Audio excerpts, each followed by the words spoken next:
Comme pas mal de Belges, j'avais des actions Fortis, actions de bon père de famille, comme on disait à l'époque. Et quand l'action a chuté, en fait, j'y croyais pas et j'en ai racheté. Et ça, c'est encore un billet comportemental, le billet de proximité.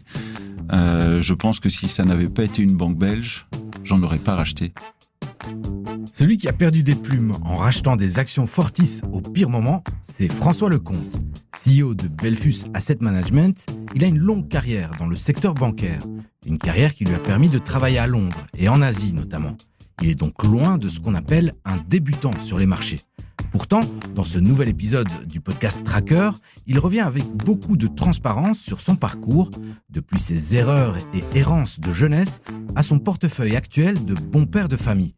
Je suis Salim Nesba et je vous souhaite la bienvenue dans Tracker, le podcast bourse du journal L'Écho. Cette semaine, c'est un épisode de la série Tracker Plus. Vous savez, cette série qui va jeter un œil dans le portefeuille des pros de la finance, comme François Lecomte. En plus de ce Tracker Plus, nous allons mettre dès demain dans notre playlist un épisode bonus dans lequel il nous raconte son quotidien de professionnel de la finance et sa routine pour être bien informé. D'ailleurs, je vous informe que nous allons enregistrer le samedi 15 novembre une émission en direct du salon Finance Avenue avec pour invité Christopher Dembick et Mathias Bakino. Nous mettons dans les notes de l'épisode les infos pour que vous puissiez réserver gratuitement votre place au plus grand salon de Belgique dédié à l'investissement et aux finances personnelles. Mais tout de suite, je vous laisse découvrir comment François Lecomte est devenu un investisseur et surtout dans quoi il investit. Première question assez simple. Qu'est-ce qui vous a donné envie de vous intéresser à la finance et d'y travailler ? Deux choses. La première, c'est que quand j'étais enfant, mon père refusait de m'expliquer la finance. Donc ça m'a donné envie. Et la deuxième, c'est probablement mon goût, voire ma passion pour les mathématiques, pour les chiffres. Donc j'ai étudié ingénieur civil en mathématiques appliquées. Je suis incapable de réparer une prise. Et puis après, j'ai étudié à l'université de Chicago, où il y a plein de prix Nobel d'économie. Et c'est là que j'ai vraiment découvert la finance. Et que j'ai pris goût, en fait, à l'aspect quantitatif, la finance de marché, et aussi au fait que la finance, c'est au cœur de l'économie. La finance, en fait, c'est si c'est bien fait, si le secteur de la finance travaille bien, on peut contribuer à la prospérité et au bien-être de nos citoyens. Mon job, par exemple, chez Belfus Asset Management, c'est de gérer l'épargne de 500 000 foyers en Belgique. Et si je fais bien mon job, ils ont une belle retraite, leurs enfants peuvent aller à l'université, etc. Et je trouve que c'est un rôle citoyen, en tout cas moi, qui me passionne.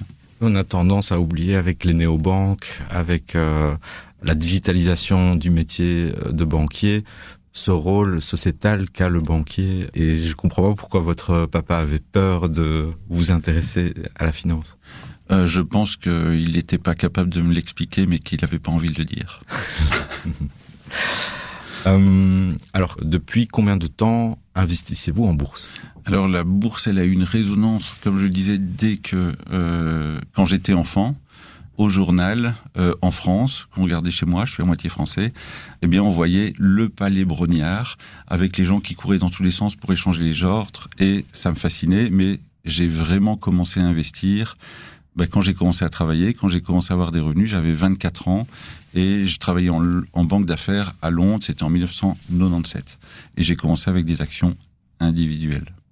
Est-ce que vous avez été initié par quelqu'un ou c'était déjà une période où on pouvait tout seul faire pas mal de choses ? C'était quand même compliqué. La théorie, je la connaissais, mais la pratique, assez peu. Et j'ai appris en fait avec mes amis, en faisant pas mal d'erreurs d'ailleurs au début. Certainement manque de diversification. J'achetais une action, 2, 3, 4, 5, mais j'étais pas diversifié, j'avais pas suffisamment cette notion. Peut-être un peu trop le goût du risque. Et aussi, ça je l'ai vu quand même plusieurs fois, j'achetais des actions, elles baissaient et je refusais de les vendre parce que ça aurait été admettre que j'avais fait une erreur en fait. Et ça, je l'ai appris tout au long de ma carrière d'investisseur et aussi de professionnel. C'est le sujet de la finance comportementale. En fait, on est sujet à des biais, des influences quand on va au supermarché. C'est le marketing. mais en fait, on est aussi sujet à nos émotions quand on investit. On aura toujours des émotions, Dieu merci, mais il faut les comprendre et pouvoir les maîtriser quand c'est nécessaire. Et ça, c'est la source de beaucoup d'erreurs d'investissement. Clairement, oui. Et la finance comportementale, dans les années 70, 80, n'était pas considérée à sa juste valeur. Je trouve qu'aujourd'hui, on fait un peu plus attention au comportement de l'investisseur. Oui, ça, on peut en parler pendant des heures, mais et moi qui viens de Chicago, qui est une université où tous les prix Nobel d'économie étaient souvent des mathématiciens ultra quantitatifs, bien toute leur théorie commençait en disant faisons l'hypothèse que l'investisseur est rationnel, oui. Ce qui n'est pas. Et on le voit tous les jours. Et la compréhension en fait de ces mécanismes irrationnels, c'est ça qui permet en fait de gérer un bon portefeuille sur la durée. Alors on va essayer de revenir au tout début. Est-ce que vous vous souvenez du premier titre que vous avez eu en main? Est-ce que c'était une action ou c'était déjà un produit autre? Non, c'était une action. C'était l'action Crédit Commercial de France, qui était une banque qui travaillait pour les entreprises en France et dans laquelle j'allais avec mon père quand j'étais petit. Et ça m'impressionnait toujours, ces grands bâtiments, ces grandes banques. Et donc j'avais une fascination. Donc c'était déjà un investissement émotionnel en fait. Oui, c'est ce que j'allais dire. Mais je pense que évidemment il faut maîtriser ses émotions, mais on y reviendra, mais avoir des investissements un peu émotionnels dans son portefeuille, ça motive à suivre son portefeuille. J'ai aussi par exemple des actions aujourd'hui Berkshire Hathaway, Warren Buffett, qui est une de mes idoles, parce que j'aime bien comprendre comment il investit, c'est une source d'inspiration, et j'aime bien sa stratégie, et donc oui, j'aime bien suivre ce titre en fait. On a eu à votre place Mark Cook qui nous expliquait qu'il n'hésitait pas justement à couper ses lignes déficitaires assez rapidement et à laisser au contraire les titres qui évoluaient positivement très longtemps, indéfiniment même. Et il disait, comme ça, à la fin, je n'ai pas un portefeuille de loser. Et c'est un peu ce qu'on entend beaucoup chez les gestionnaires d'actifs, c'est il faut trouver le bon moment pour regarder son portefeuille en face et prendre les bonnes décisions. Est-ce que vous avez des souvenirs comme ça de titres que vous avez peut-être laissé trop longtemps en portefeuille? Mauvaise décision de timing, je pourrais parler de Fortis. Comme pas mal de Belges, j'avais des actions Fortis, actions de bon père de famille, comme on disait à l'époque. Et quand l'action a chuté, en fait, j'y croyais pas et j'en ai racheté. Et ça, c'est encore un billet comportemental, le billet de proximité. Je pense que si ça n'avait pas été une banque belge, j'en aurais pas racheté. Mais je pouvais toucher cette banque, je connaissais plein de gens. C'est vrai qu'avec le billet de proximité, on a tendance à penser que ce qu'on connaît mieux est plus sûr. C'est d'ailleurs pour ça que dans les boucheries belges, on met viande belge. Dans les boucheries allemandes, on met viande allemande.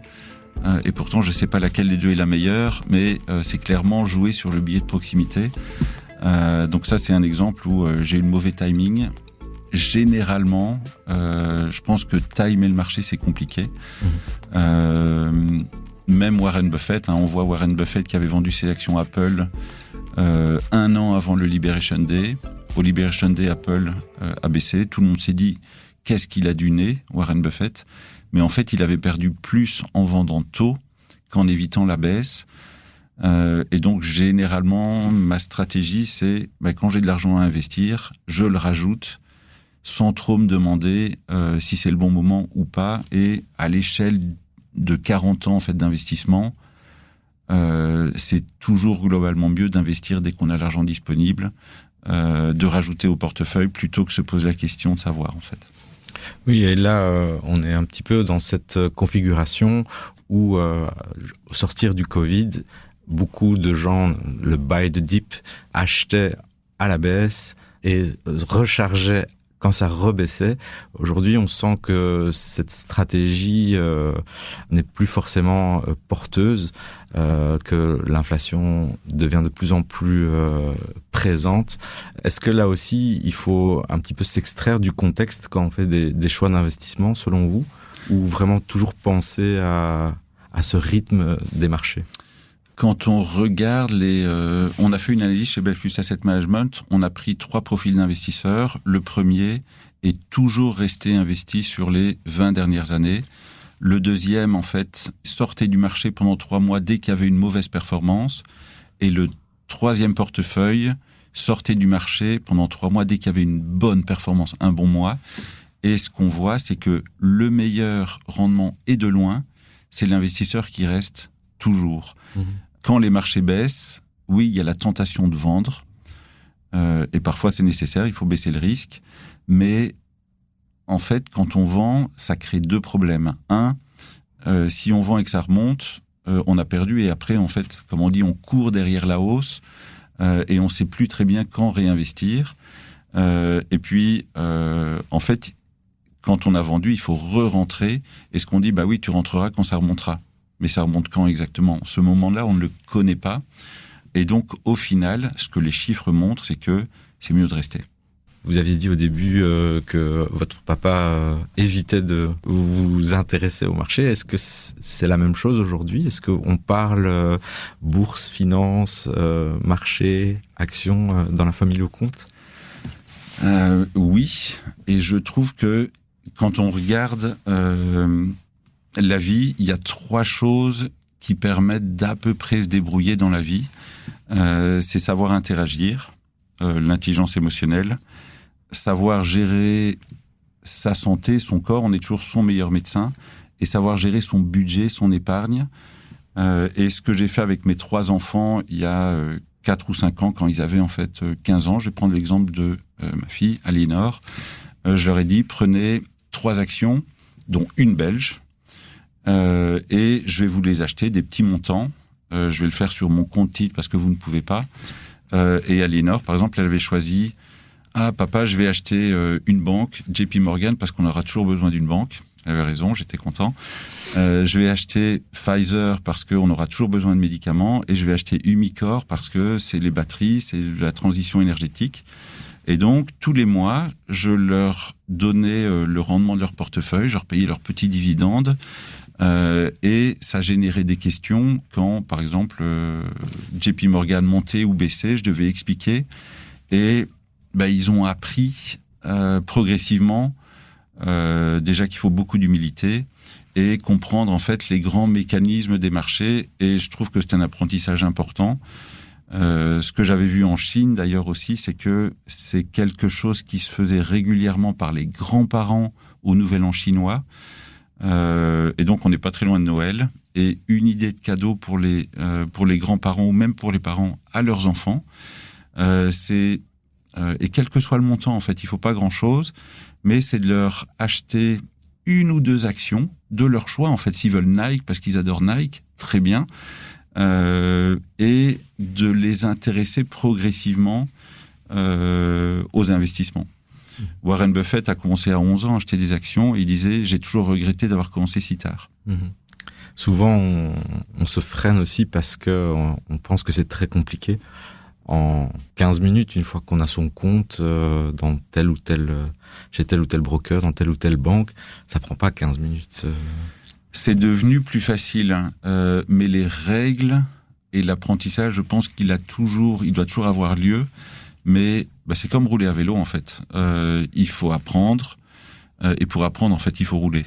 Donc il faut pas attendre d'avoir tout compris pour investir. Il faut investir, commencer petit de toute façon. Et puis on va apprendre, on va se tromper. Il faut écouter, prendre conseil et on va s'améliorer. En fait, je suis probablement meilleur investisseur que je ne l'étais il y a 20 ans parce que je comprends mieux les marchés, certes, mais aussi parce que je me comprends mieux moi-même, mes biais émotionnels, et que même si j'aime bien investir de manière passionnée, je me fais moins piéger par mes propres émotions.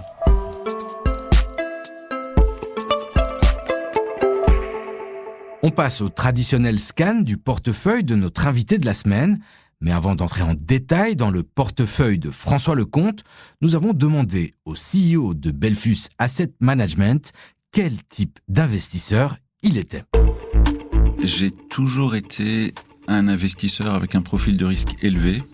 je vous ai dit, j'avais commencé en action et j'ai toujours totalement investi en action. J'ai jamais détenu d'obligation, par exemple.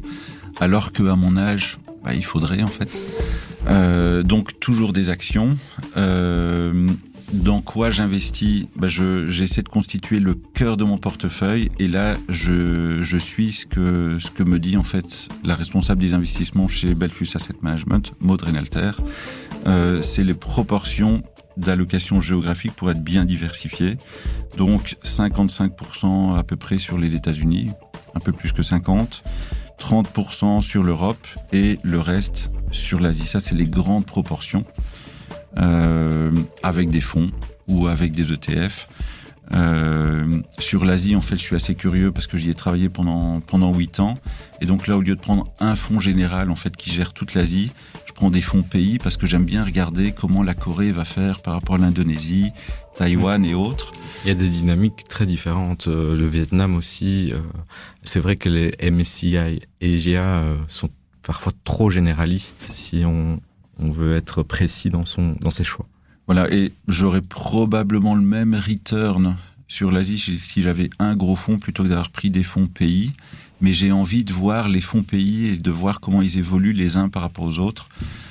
Et c'est pour ça en fait que j'ai pris des indices pays.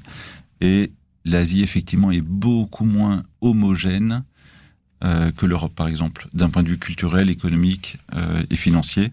Et alors après j'ai des fonds thématiques qui représentent 10-15% de mon portefeuille, notamment un fonds Belfus qui s'appelle Demographics, qui est un fonds qui tire profit des tendances démographiques, notamment le vieillissement et donc la santé, les sujets de surpopulation, par exemple la gestion de l'eau.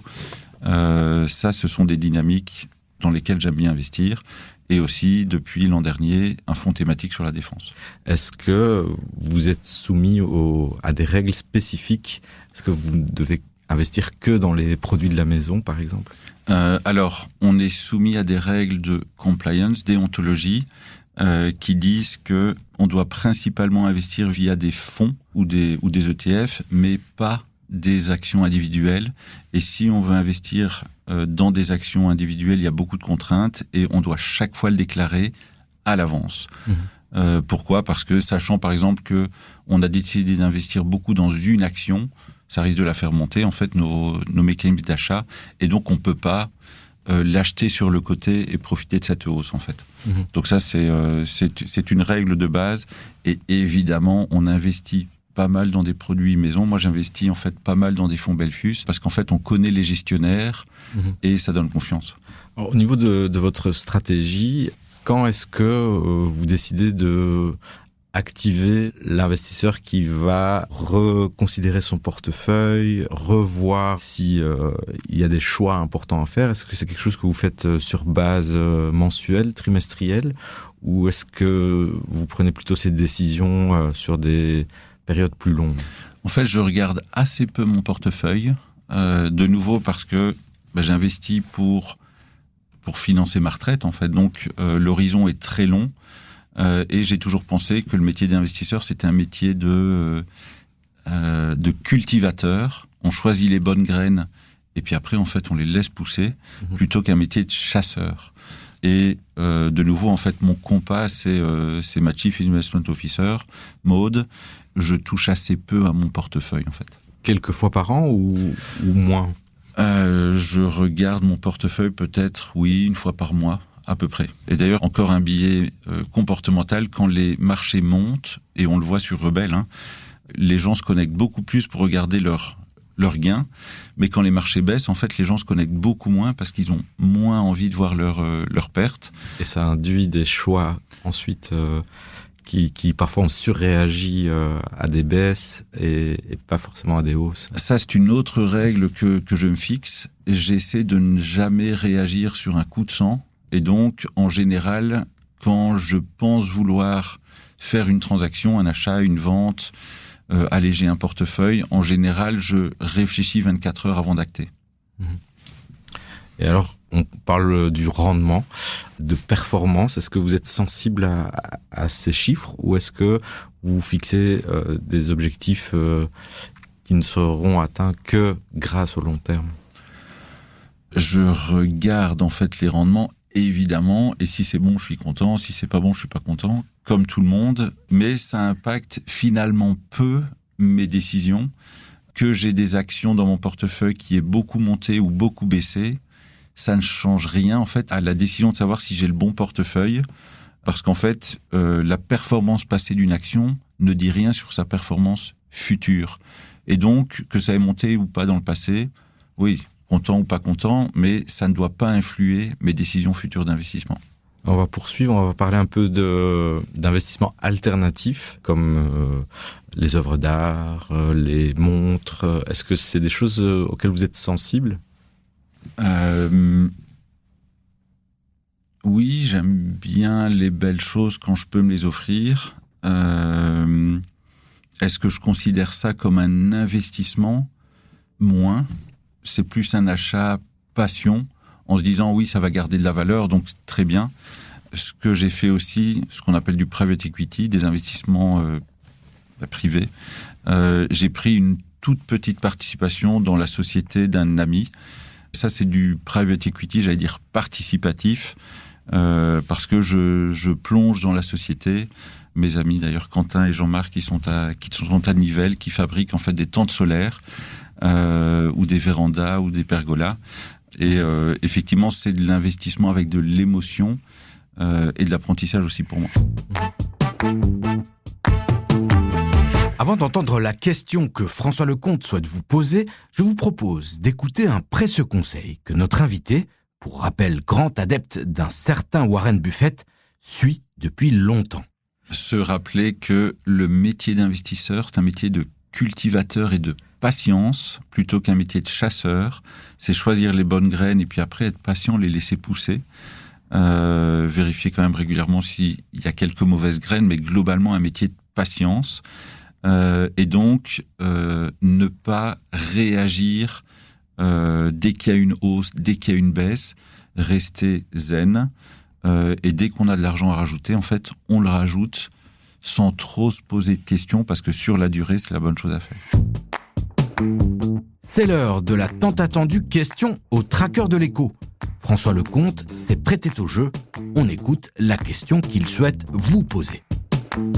J'aimerais demander au tracker de l'écho si vos enfants ou vos petits-enfants sont éduqués au marché financier, et sinon, si vous allez leur offrir comme cadeau de Noël 1 ou 2 actions, voire 3, dans des sociétés qu'ils connaissent pour qu'ils puissent apprendre à investir. Envie de répondre à François Lecomte ou d'entrer en contact avec nous? Rejoignez le groupe Les Traqueurs de l'écho sur Facebook ou écrivez-nous à l'adresse podcast@leco.be. Merci d'avoir écouté cet épisode jusqu'au bout. Je vous retrouve déjà demain pour un épisode bonus consacré à la routine quotidienne de François Lecomte, CEO de Belfus Asset Management, avec une analyse précieuse sur la manière dont il s'informe sur les milieux financiers et économiques. C'était Salim Nesba au micro et Julie Garrigue à la réalisation pour Tracker, le podcast Bourse de l'Écho. À demain.